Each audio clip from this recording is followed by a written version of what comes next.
In this presentation, we're going to talk about taking notes and analyzing research, pulling together the material that we need in order to form the body of our paper and to support our ideas well.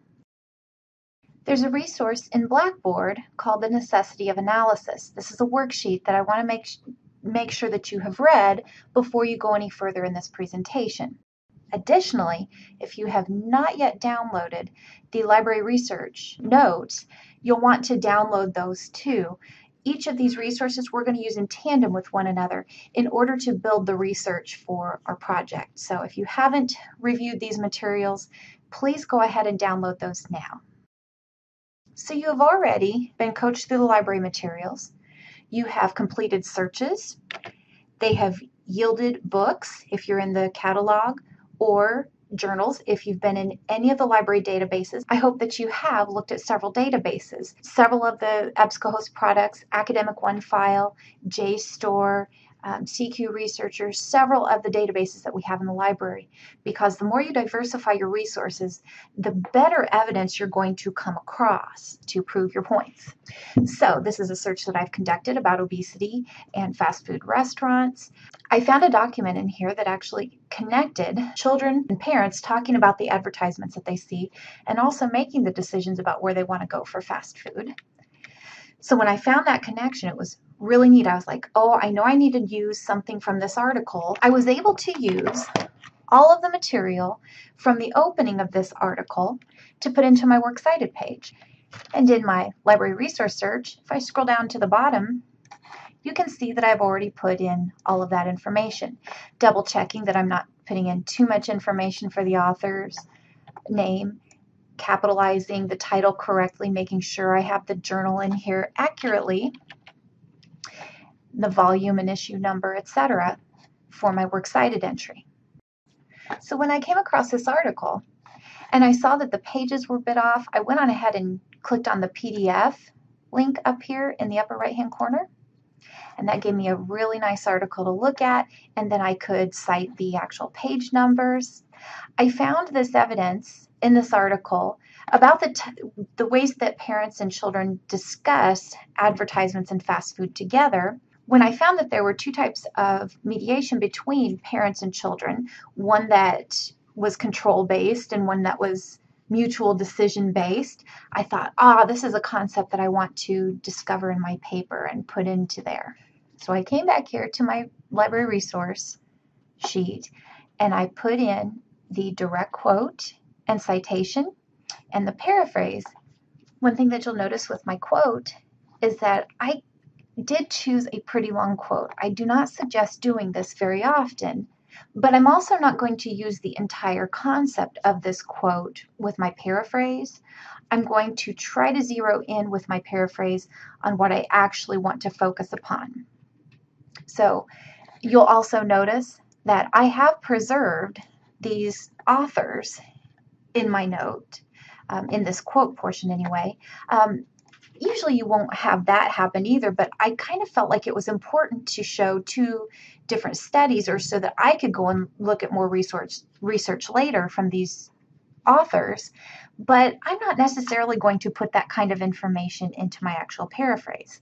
So you might include those citations or you might not. Let's look at this paraphrase a little more closely. Researchers identify two types of healthy communication approaches. The concept orientation approach is applied when parents and children decide where to go together and discuss what the restaurants are selling openly with opinions allowed. The socio orientation approach, parents and children discuss advertisements and the best options for the family, but parents often make the decision. So that's my interpretation of the quote. Part of the reason why I decided to leave this here is because I have this information. If I were ever questioned about, well, what researchers identify, or, if I were giving a speech or something, I would have some of this research in my notes. And so I could go back to that and be able to see, oh, well, Carlson and Grossbart said this, and I could give that information pretty easily. But for my paraphrase, it's not really necessary in detail. The most important part is that I have cited you, which, if you recall, I've already put in my Works Cited page too. So here's the central point of what we're going to be discussing today. We are going to discuss analysis. And if you've read that analysis worksheet, you saw that I divided the concepts of analysis into those 5 bullet points. When I record these pieces, I'm going to type right in here after the analysis part. I just have these what was I thinking points put in here so that I can remember, okay, if I want to do a really thorough analysis, what do I need to include in this? The first 2 questions brought these ideas to mind. First, what was I thinking? The idea of having a healthy dialogue between the parent and child and reiterating how crucial that is, I thought was important to express. Notice that I didn't say, I was thinking that a healthy discussion between parent and child is crucial, blah, blah, blah. I just said what I meant. A healthy discussion between parent and child is crucial. This is a very direct statement, and it's going to form the rest of the paragraph after that citation, after that research is introduced. This second point here addresses that idea of what does this mean to the thesis, or maybe even in that section of the paper. So whether the parent decides or not, having the children listen to or discuss with the parents their reasons for selecting a restaurant, especially if they're jointly, let me correct that, especially if they are jointly deciding where to go and are making healthier decisions, helps the child understand how to make those decisions on their own long term. Now, I might think that this explanation pretty much wraps up that paraphrase. Or I might go ahead and look at those other questions. If I'm just feeling like something else is missing, I could very quickly and easily look at those last points. How does this work in this section of the paper? Is there something else that I need to explain to the audience or to help unify this very different concept to the idea of the whole paper and what the audience expectations are? Is there something else that I could say? And if I do have something more to say, I can write that right in here. The whole idea of completing these notes is to help you see that you are going to have your paper written by the time that you're finished.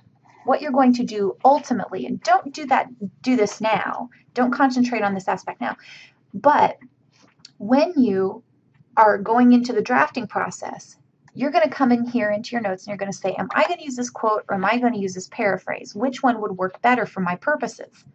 Well, quite frankly, I think the language in the paraphrase is a little more direct or a little more accessible to the audience. So I might choose this paraphrase as well as this analysis, pop that into my draft, and I've got most of a paragraph written already.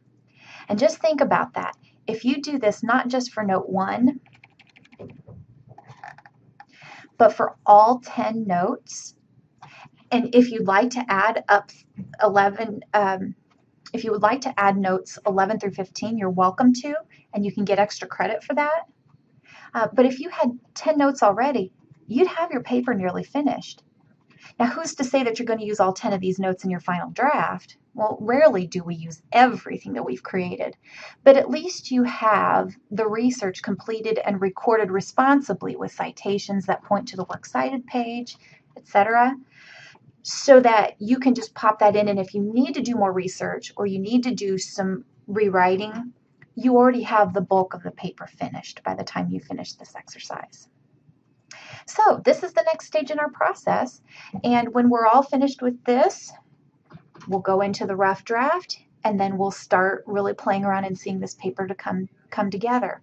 But what I have found with this technique, if students follow it well, if they record the most important notes, quotes or paraphrases, if they're able to add analysis that ties directly into that quote, which directly ties into that paper, then they feel a lot more comfortable, have everything organized, have all of the documentation taken care of, and they can focus very neatly on drafting and finishing off that final paper.